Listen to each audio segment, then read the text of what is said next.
en el tema en qué consiste ser discípulo de Jesús. Y Dios me dio 12 puntos para este tema. La semana pasada vimos el primer punto. Hoy vamos a ver el segundo punto.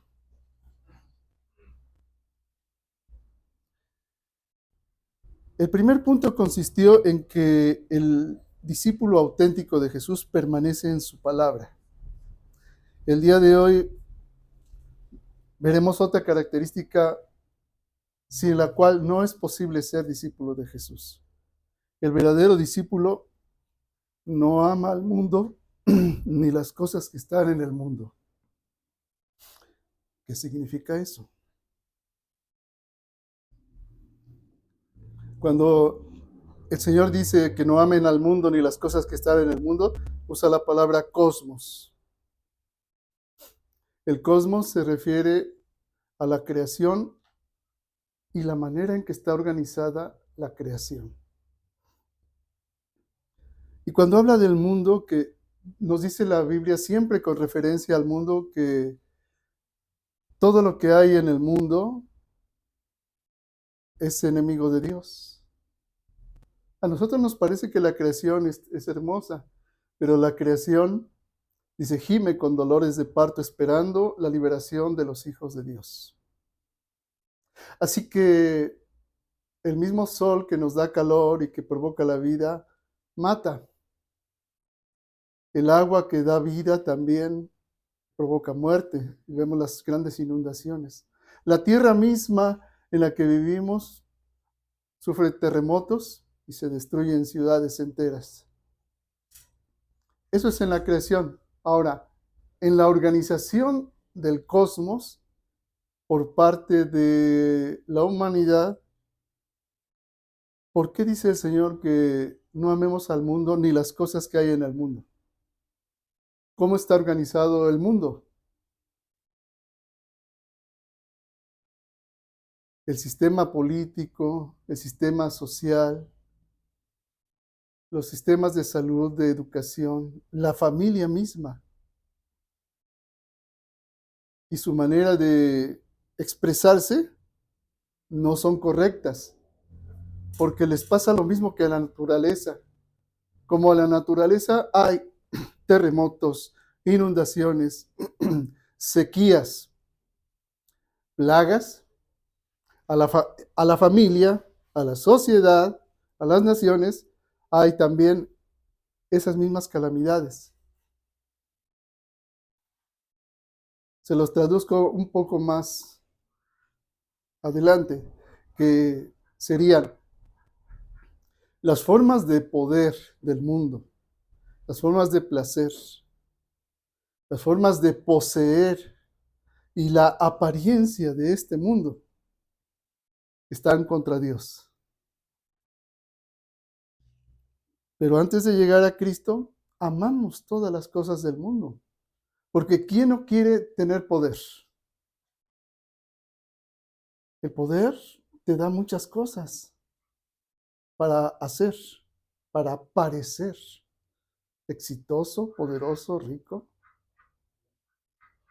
El placer. Vivimos en una sociedad eminentemente dedicada al placer. Y se busca el placer inmediato. Y satisfacerlo de la manera más pronta, sin que haya obstáculos. Las posesiones. ¿Quién no quiere ser rico? Ser rico es bueno. ¿Está bien? Ser rico. Y luego, finalmente, parecer todo eso. Exitoso, rico, parecer que tienes todo el placer y todo el poder. ¿Cuáles son los ejemplos claros que vemos en el mundo? Los grandes artistas, ¿no? Las estrellas, cantantes, las estrellas de los jóvenes, los actores, las actrices, los jugadores por los cuales pagan 450 hasta 500 millones de dólares. Algo que ni siquiera el más sabio de los médicos tiene y que salva vidas y que se tiene que estudiar décadas para Sí, vivir bien, pero no alcanzar lo que hace un futbolista. Bueno, de todo eso está diciendo el Señor, no amen al mundo. Y sin embargo, no es cierto que todo el mundo aspira a ello, a lo que acabo de mencionar. Todo el mundo. Porque en sí mismo no está mal tener poder, tener placer, tener posesiones y parecerlo. De hecho, el dicho dice, dinero, amor y cuidado no puede ser disimulado. No es malo en sí mismo. ¿Dónde está el mal?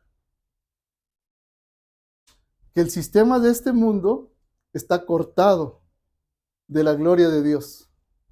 Y los que estamos en el mundo, estamos inmersos en esos terremotos, sequías e inundaciones que la organización misma de este mundo nos da. A eso se refiere el Señor Jesús cuando dice, no amen al mundo, ni las cosas que están en el mundo. Vayan al Evangelio de San Juan en el capítulo 17. Sí, porque luego es muy fácil decir, no, yo ya sé lo que es el mundo. No, pero reflexionémoslo a la luz de la revelación de Dios.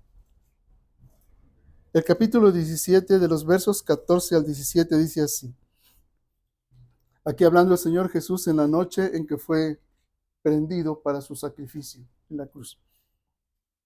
Él dijo, yo les he dado tu palabra y el mundo los aborreció, porque no son del mundo, como yo tampoco soy del mundo.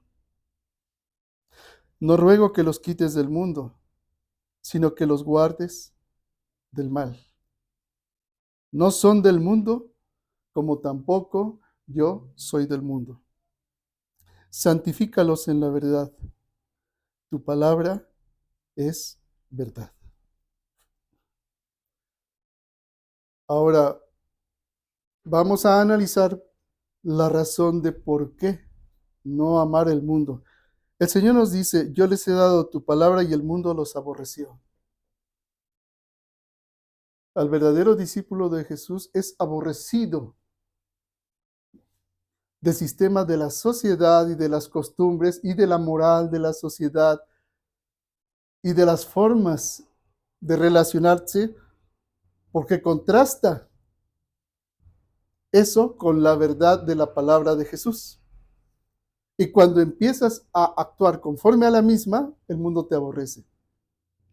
Todos aquellos cristianos que no han sido o no han experimentado el aborrecimiento por causa de Jesús, tienen que revisar por qué se encuentran tan a gusto en el mundo. ¿Por qué dicen, es que la vida es tan bonita?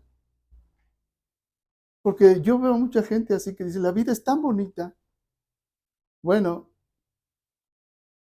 lo más seguro es que son muy del mundo y aman demasiado el mundo. No estoy refiriéndome a la creación de Dios, estoy refiriéndome al sistema de cosas como ya lo he explicado. Porque en la iglesia lo que ha entrado es el mundo. Y el evangelio que hoy se predica en casi todas las congregaciones es un evangelio que te da poder, es un evangelio que te da acceso al placer, es un evangelio que te da acceso a las posesiones, a la riqueza. Y es un evangelio que te hace aparecer exitoso. Fíjense, el mundo no aborrece a esos cristianos. Es más, el mundo ama a esos cristianos. Porque dices, tengo lo mejor. Tengo todo lo que el mundo puede dar y tengo a Dios. Y cuando me muera, me voy al cielo. Entonces, Jesús es un mentiroso. Porque claramente dijo, yo les he dado tu palabra y el mundo los aborreció. Pero los cristianos que no han sido aborrecidos, no son cristianos. Y no, esto no es un masoquismo, ni es un, ay, tengo que sufrir. No, es que la verdad misma, por sí misma, brilla en las tinieblas y las tinieblas no la pueden recibir.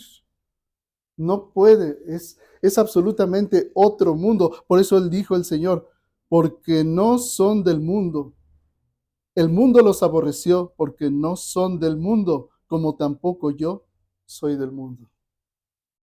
Pero estamos en el mundo. Entonces, ¿qué es lo que pasa? El propósito de estar aquí y de ser cristianos es ser luz para los que están en tinieblas, porque todo aquel que está en tinieblas necesita de la salvación de Cristo. Y el mundo eso lo aborrece. Y los que son del mundo lo aborrecen. Por eso te aborrecen cuando eres un auténtico cristiano. No tienes prestigio social, no tienes poder, no tienes el placer que quisieras porque te estás negando a ti mismo y no pareces nada. Ven a un jovencito lleno del Espíritu Santo, eso es nada. ¿De qué familia es? ¿En qué trabaja su papá? ¿De qué vive? ¿Cuál es? Es nada.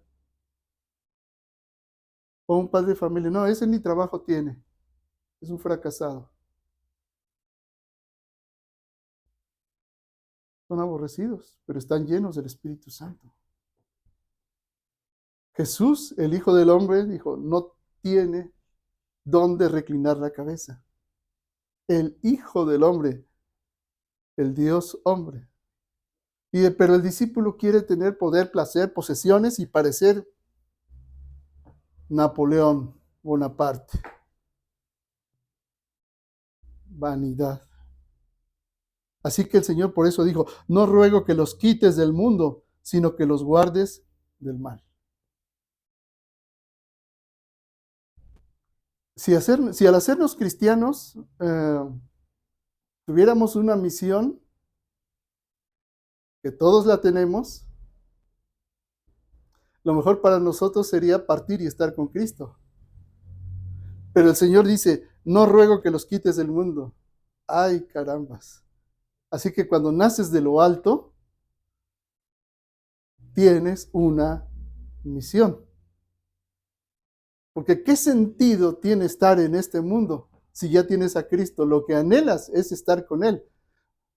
Fíjense bien, no anhela uno morirse, no es que uno ame la muerte, no. Anhelas estar en la presencia de Dios, del primer amor, porque lo has conocido, lo anhelas, pero el Señor te dice, no, yo rogué al Padre, no que te quite de este mundo, sino que te libre del mal. ¿Qué mal? La palabra aquí en griego es la palabra que se puede traducir como del maligno, del malvado, de todo aquel que te hace daño físicamente o en el alma, del príncipe de este mundo. Y nosotros sabemos por la promesa de Cristo que todo aquel que está en Cristo Jesús, lo dice la primera carta del apóstol Juan, el maligno no le toca. No puede, porque si no es de este mundo y es aborrecido, lo más lógico es que te maten. Cuando el Señor dijo, los envió como corderos en medio de lobos, ¿qué crees que le pasa a un corderito que no llega a ser borrego, porque tiene menos de un año, es tierno? A ver, mételo en una manada de lobos. Ni un minuto dura vivo. Entonces, si como cristianos estamos en el mundo, lo natural, en el sentido de que cada quien obra según su propia naturaleza, es que seas aborrecido. No es que seas amado, sino que seas rechazado. Y entonces, ¿por qué estás aquí? Porque hay un tiempo determinado por Dios que te asignó tu lugar y tu tiempo para vivir siendo luz. Y entre tanto eres luz del mundo, el Señor rogó no que fueras quitado del mundo, sino que fueras guardado del maligno. Ahora piensa de este modo. ¿Cuántas veces te ha librado el Señor de males, de los que te has dado cuenta? Pero de los que no te has dado cuenta también. ¿Cuántas veces hemos orado al Señor que nos conceda tener paz para que podamos vivir en toda piedad y sosiego? Hasta ahora no ha habido guerra. ¿Sabían ustedes que los ciclos de las naciones son de 80 años? Cada 80 años se reinicia una nación y se reinicia por medio de la guerra y la devastación total. Nosotros ya tenemos casi 120 años de paz. Casi 120 años. Dicen los sociólogos, ya nos pasamos bastantito, pero se avisora no solo un reseteo en esta nación, ahora se avisora un reseteo mundial, no solo en nuestra nación, y nosotros estamos orando por la paz, porque podamos tener una vida en paz de aquí a que venga el Señor, a quien estamos esperando. Y recuerden la oración de Abraham, quizás haya solo 10 justos en esta ciudad, pues por esos 10 no la destruiré. Quizás, dice, por algunos justos que hay en la nación de México, por eso no hemos sido invadidos por los Estados Unidos, que están constantemente amenazando con invadir militarmente nuestra nación. ¿Y saben lo que pasaría si lo autorizan? Que están a punto de, casi cada día a punto de hacerlo. Nuestra destrucción total. Porque con la invasión viene el hambre, las pestes, la muerte, la escasez. El Señor dijo, no te ruego que los quites del mundo, sino que los guardes del maligno. No son del mundo, como tampoco yo soy del mundo. Cuando Pilato le dijo, entonces tú eres rey, mi reino no es de este mundo. Si mi reino fuera de este mundo, mi padre había llamado 12 legiones de ángeles. ¿Saben cuántas legiones tenía el imperio romano? 12. ¿Qué le estaba diciendo a Poncio Pilato? No sabes delante de quién estás, pero mi reino no es de este mundo. Y los que no han conocido verdaderamente a Dios, que tienen un Dios mago, quieren que Dios los haga reyes en este mundo. Que en este mundo tengamos el éxito económico total, el poder, de todo el placer, la salud perfecta. Y nos damos cuenta que no es así. Nos enfermamos, tenemos conflictos interpersonales, somos aborrecidos. ¿Y dónde está nuestro refugio? En su presencia solamente. En su presencia, en que su Espíritu habita en nosotros, en que nos llena y fluye el río de Dios. Y ese es el estado más cercano a la felicidad. La paz que sobrepasa todo entendimiento en medio del aborrecimiento del mundo y de las cosas del mundo. Continúa el verso 17 diciendo, santifícalos en tu verdad. Tu palabra es verdad. Una vez que eres hecho sal y luz del mundo, por haber nacido de lo alto, entras a un proceso de santificación. ¿Qué te santifica? La verdad. ¿Qué es la verdad? Jesús dijo, yo soy el camino y la verdad y la vida. Santifícalos en la verdad, santifícalos en Cristo. Tu palabra es verdad. Y el verbo, la palabra, se hizo carne y habitó entre nosotros. Cristo es la verdad. La verdad es Cristo. Cristo y su palabra. Su palabra es el Evangelio. Es la única regla de vida para un discípulo de Jesús. No es lo que diga el cantante o el influencer fulano de tal. No es lo que diga de tal psicólogo, no es lo que diga tal filosofía, ni lo que diga el presidente de la República. Es la palabra de verdad de Jesús.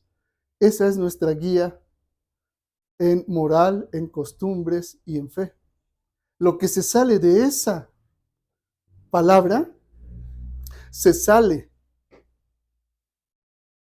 de la verdad. Parece simple, pero es profundo. Los predicadores que se salen de esto están apostatando y están enseñando que entre el mundo a la verdad. Y cuando el mundo entra a la verdad, que es la iglesia, que es baluarte y columna de la verdad, se corrompe la iglesia. Se corrompen los jóvenes, se corrompen los niños, se corrompen los matrimonios. Eso es lo que hace la religión institucionalizada. La religión cristiana institucionalizada, jerarquizada, que es la iglesia nicolaíta, es la iglesia también de Jezabel, es la iglesia que ha apostatado de la verdad. Así que, por eso en el verso 18 dice, como tú me enviaste al mundo, así yo los he enviado al mundo. Hermanos, estamos en el mundo. Los que son religiosos, los que no han entendido esto, dicen, ay, qué bonita es la reunión, qué bonito lo de Dios, pero yo no tengo tiempo para eso. Primero la obligación y luego la devoción. Como si ser cristiano implicara estar enajenado o salirse de la realidad. Al contrario, el Señor claramente está diciendo, como tú me enviaste al mundo, así yo los he enviado al mundo. Así que el Señor nos ha enviado como corderos en medio de lobos para que los lobos cambien su naturaleza y dejen de ser lobos y se conviertan en corderos. Y eso solo será cuando les prediques tú el Evangelio, porque esa es tu comisión, no es solo la comisión del pastor, es tu comisión como hijo de Dios, ir, anunciar el Evangelio, hacer discípulos, porque para eso has sido enviado al mundo. No es como la religión lo ha hecho, que los que están consagrados a Dios están apartados del mundo en monasterios, en conventos, en comunidades religiosas que se aíslan del mundo para no contaminarse del mundo y que nosotros somos santos y puros. Nuestra iglesia no admite más que a puros santos y aquí nadie entra. Es porque el mundo se ha metido a la iglesia y ha torcido el mandato de Jesús. Al contrario, estamos llamados a ir a los lobos para que los lobos sean transformados en corderos.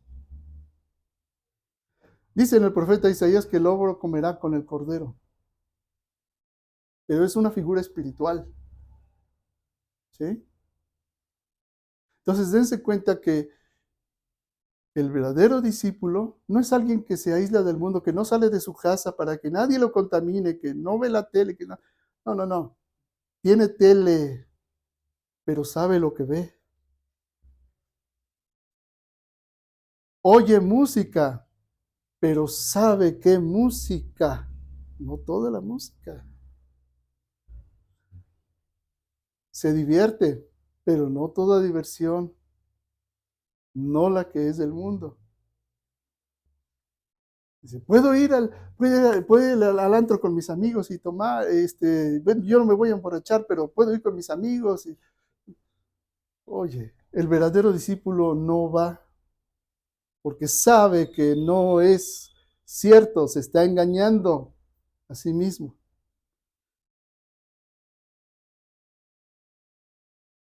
Vamos a continuar. Vayan a la primera carta de Juan.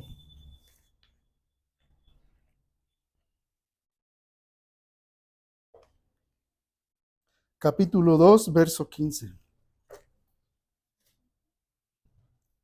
No amen al mundo, ni las cosas que están en el mundo. Si alguno ama al mundo, el amor del Padre no está en él. Porque todo lo que hay en el mundo, los deseos de la carne, los deseos de los ojos y la vanagloria de la vida, no proviene del Padre, sino del mundo. Y el mundo pasa y sus deseos, pero el que hace la voluntad de Dios permanece para siempre. Nuevamente el mandato es Dios. Recuerden, porque el Espíritu Santo, hablando a través de Juan, en la palabra de Cristo, que la palabra es verdad, dice, no amen nuevamente dice, no amen al mundo, ni las cosas que están en el mundo. Está repitiendo lo mismo que dijo el Señor Jesús. Si alguno ama al mundo, y hay muchos cristianos que aman al mundo, no voy a repetirlo. Piensen en lo que acabo de decir al principio. Si alguno ama al mundo, el amor del Padre no está en él. ¿Pero qué, no soy hijo de Dios? ¿No puso en mí el Espíritu Santo? Sí, te selló con el Espíritu Santo, pero cuando dice que el amor del Padre no está en él, es porque ya entristeciste al Espíritu de Dios, ya lo apagaste o ya apostataste. ¿Se dan cuenta de lo radical que es esto, hermanos? Y cuando digo radical es que voy a la raíz. Así que un auténtico discípulo no puede estar en dos aguas. No puede. Porque si está en dos aguas, aunque esté sellado por el Espíritu Santo, si ama al mundo, lo que ya he explicado en los 26 minutos anteriores, si alguno ama esto, el amor del Padre no está en él. ¿Mentirá Dios? No. Así que no me estoy predicando a mí mismo, ni lo que me parece, ni mi opinión, ni mi pensamiento. Dios mismo afirma, si alguno ama al mundo, el amor del Padre no está en él. Pero muchos insisten en decir, pero yo soy cristiano de todos modos. Yo le oro a Dios a solas. No voy a iglesia, no voy a la congregación, pero creo en Dios, hago el bien. Es más, oro por otros y hasta se sanan. Bueno, el amor de Dios no está en ti. Usas el nombre de Jesús y Jesús, por fidelidad a sí mismo, hace lo que dice su palabra. Pero el amor de Dios no está en ti. La primera carta de Corintios capítulo 13 dice claramente, si yo tuviera tanta fe como para mover montañas y no tengo amor, nada soy. Si sanar a los enfermos, pero no tengo amor, nada soy. Si profetizo y no tengo amor, nada soy. Si alguno ama al mundo, el amor del Padre no está en él, aunque tenga todos los dones del Espíritu Santo. ¿Ven? El Señor quiere que seas radical. No puedes estar a medias siendo hijo de Dios. No puedes decir, pues yo voy en mi proceso de santificación. No, eso habla claramente de cómo amas al mundo.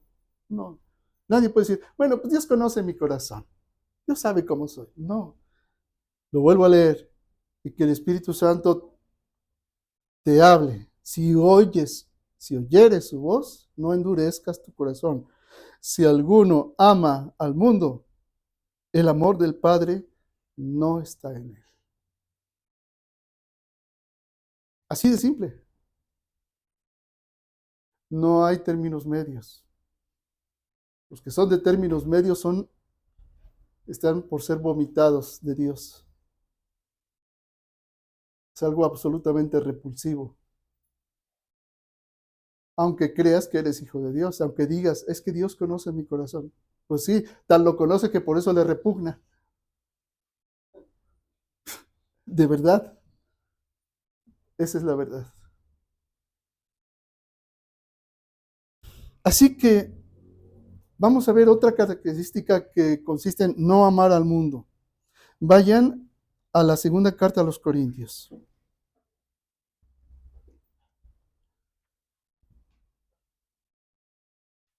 Al capítulo 4, verso 2. Una característica más que evidentemente habla de un auténtico discípulo que no ama al mundo es que ha renunciado a lo oculto. Dice así, Antes bien, renunciamos a lo oculto y vergonzoso, no andando con astucia. Dios conoce mi corazón. ¿Y creen que le van a ganar a Dios? No andando con astucia ni adulterando la palabra de Dios. Hermanos, lo que les estoy exponiendo hoy está absolutamente apegado a Dios, a la palabra. No estoy diciendo ni de más ni de menos. Así que antes bien renunciamos a lo oculto y vergonzoso, no andando con astucia ni adulterando la palabra de Dios, sino por la manifestación de la verdad, recomendándonos a toda conciencia humana delante de Dios. Pero si nuestro evangelio está aún encubierto, entre los que se pierden está encubierto, en los cuales el Dios de este mundo, de este siglo, de este cosmos, cegó el entendimiento de los incrédulos para que no les resplandezca la luz del evangelio de la gloria de Cristo, el cual es imagen de Dios. Y alguno pudiera decir, pues sí, de los incrédulos, yo sí creo en Cristo, pero ese que está diciendo en Cristo, que no ha renunciado a lo oculto y vergonzoso, que anda con astucia, que cree que le puede dar la vuelta a Dios, está cegado del entendimiento. Y la prueba es que dice, yo creo en Dios, no estoy cegado. No, estás cegado precisamente porque andas con esa astucia, queriéndole dar la vuelta a Dios, queriendo encontrar la curva, la cuadratura al círculo, porque eso es imposible. No se puede hacer. Ahora, tengo que hablar de lo oculto. ¿Qué es lo oculto? Vayan a Deuteronomio 18. Deuteronomio capítulo 18. Porque esto está muy de moda en las iglesias cristianas. A partir del verso 9. Cuando entres a la tierra que Jehová tu Dios te da, no aprenderás a hacer según las abominaciones de aquellas naciones. Fíjate que le llama abominaciones. O sea, algo tan repulsivo que lo vomita el Señor. Dice, no se ha hallado en ti quien haga pasar a su hijo o a su hija por el fuego. ¿Qué significa esto? Ustedes saben que el pueblo de Israel ofrecía en sacrificio vivo a sus bebés a Moloch. Esta es una práctica que se sigue haciendo todavía hoy en día. Muchas personas para obtener dinero y riqueza ofrecen a sus hijos, a alguno de sus familias, a algún demonio, dicen pactando, para que les dé dinero. Muchos políticos hacen sacrificios humanos para obtener poder. Sabemos, lo hemos visto, muchos hacen esto porque no solo aborrecen a Dios, sino han perdido toda sensibilidad y lo hacen. No se ha hallado en ti quien haga pasar a su hijo o a su hija por el fuego, ni quien practique la adivinación. Y hoy está muy de moda en la iglesia, en vez del don profético, adivinar. Hay muchas iglesias que incluso sacan las cartas cristianas. ¡Qué barbaridad! Y el espíritu de adivinación, que es el espíritu de Pitón, así es en griego, ha entrado a las iglesias. O la bibliomancia. A ver, lo que Dios me dé. Y Judas fue y se ahorcó. Dice, no. No, vuelvo a ese pum. Ve y haz tú lo mismo. No. Te reprendo, Satanás. Lo que has de hacer, hazlo pronto.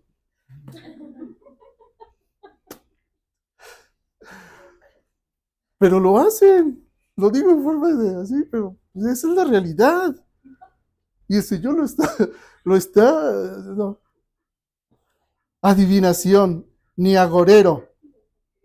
Agorero. El mal agüero, el buen agüero.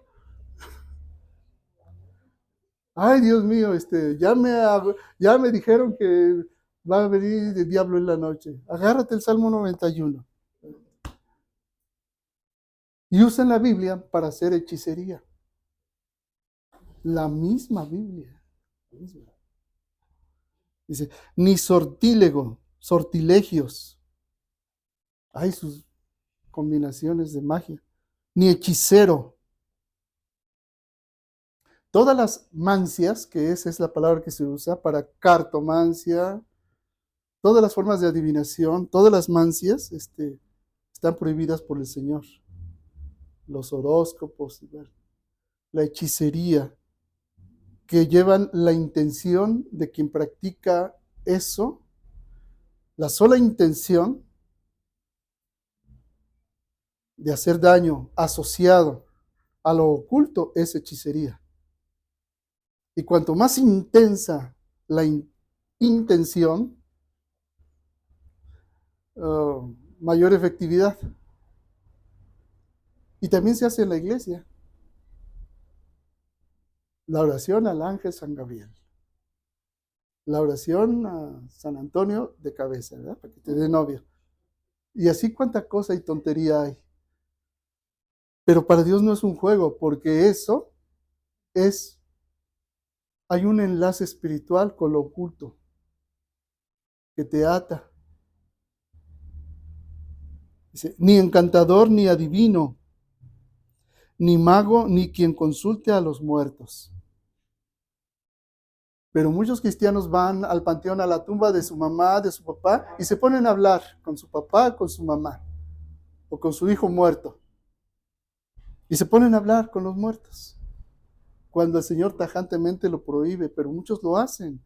Y aún cristianos se ponen a hacer hasta canciones y ahora que ya estás con el Señor, dile al Señor que esto, que lo otro. Y se oye muy romántico, muy bonito, pero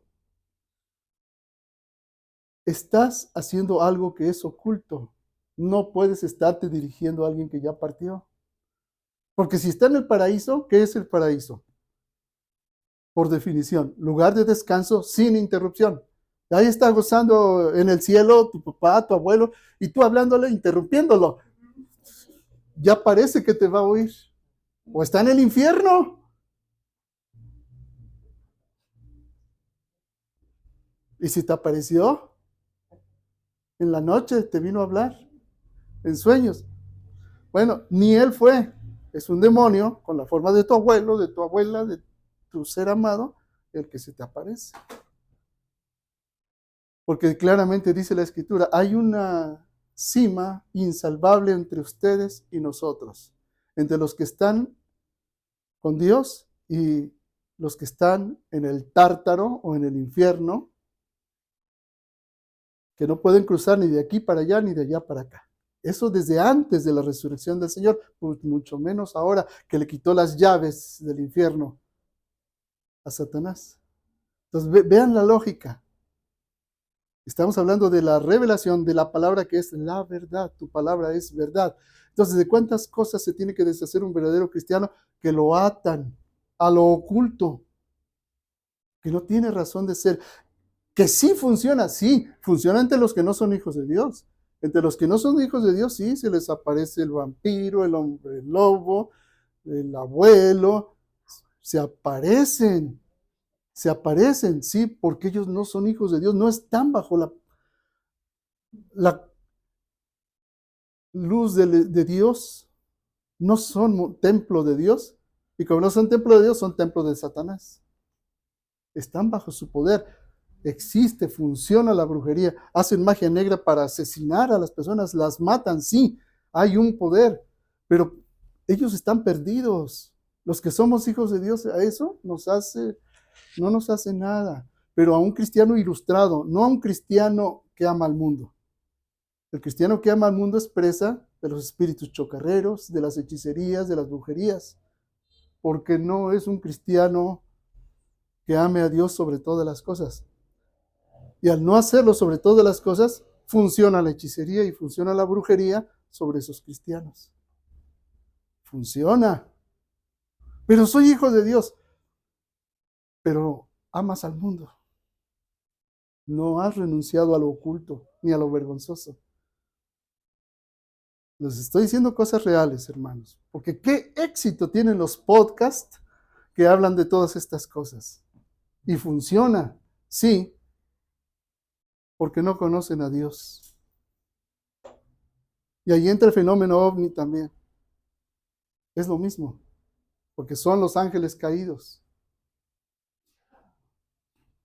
Dice, porque es abominación para con Jehová cualquiera que hace estas cosas. Y por estas abominaciones Jehová tu Dios echa estas naciones de delante de ti. Perfecto serás delante de Jehová tu Dios, porque estas naciones que vas a heredar a agoreros y adivinos oyen, mas a ti no te ha permitido esto Jehová tu Dios. ¿Ya ven? El Señor no está negando que no haya ese poder. Hay, pero a un hijo de Dios no le está permitido.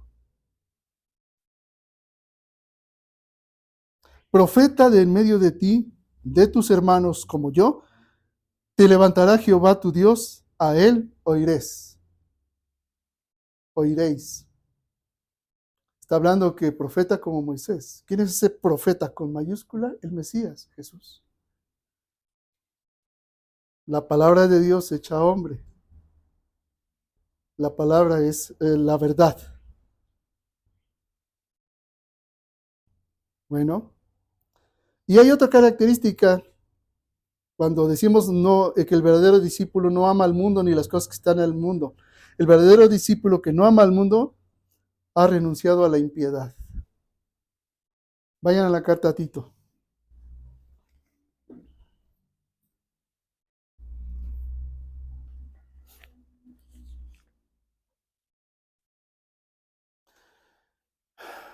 Capítulo 2, verso 12.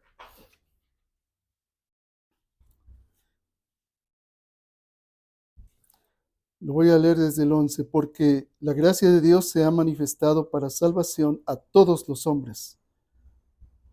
¿Cómo se manifiesta la gracia para salvación a todos los hombres?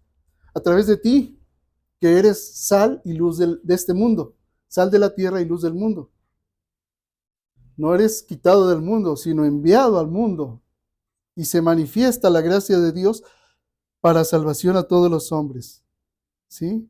Tú como embajador de Cristo. Se manifiesta. Dice, enseñándonos que, renunciando a la impiedad y a los deseos mundanos, vivamos en este siglo, en este mundo, sobria, justa y piadosamente. Así que el que no ama al mundo ha renunciado a la impiedad y a los deseos mundanos. Fíjate que habla de una elección libre. No dice que Dios le impide. Bueno, leímos aquí en Deuteronomio, a Dios a ti no te lo permite. Ok. Pero la revelación es progresiva y ahora en Cristo Jesús te dice más claramente que esto se hace así, mediante una renuncia explícita tuya, que implica el ejercicio de tu libre albedrío.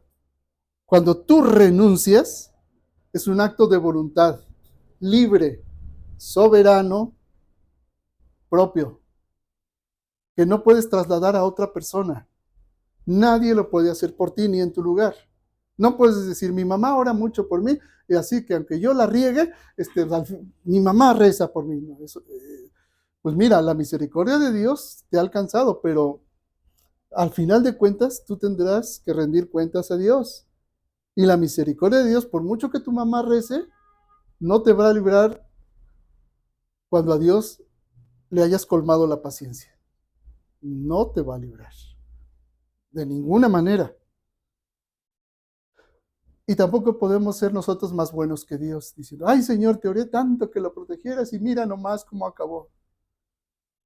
No, Dios sabe hasta cuándo llenas la copa y rebasas el nivel de tus pecados. Así que la renuncia es un acto personal, libre, intransferible, nadie lo puede hacer por ti. Renuncias a la impiedad. ¿Qué es la impiedad? ¿Qué es la impiedad? No vivir conforme al llamado de Cristo. No vivir en una santificación constante. Eso es la impiedad.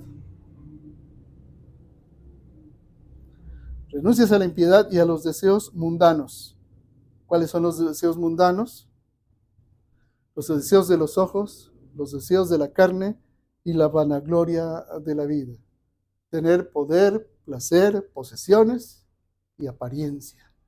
Eso, de lo que hablé en la primera mitad de esta reflexión. Dice, enseñándonos que renunciando a la impiedad y a los deseos mundanos, vivamos en este siglo, en griego es en este oikomene, es decir, la tierra habitada por los hombres, en este mundo, sobria, justa y piadosamente. Sobrios, alertas en todos tus sentidos espirituales, justamente en la justicia de Cristo Jesús, dice, y piadosamente, en santificación continua. Porque nadie puede decir, ya llegué, ya alcancé la estatura de Cristo. No, hermanos. ¿Sí? Así que pues son 12 puntos y hoy vimos el segundo apenas. Hermanos, no se engañen. El que no tenga los 12 puntos no es un auténtico discípulo de Cristo. Y estamos viendo que es bastante fuerte. Ya vimos el primero, ya vimos el segundo. Hasta aquí dejo la reflexión porque en la próxima sesión veremos la tercera característica ineludible e inevitable de un verdadero discípulo.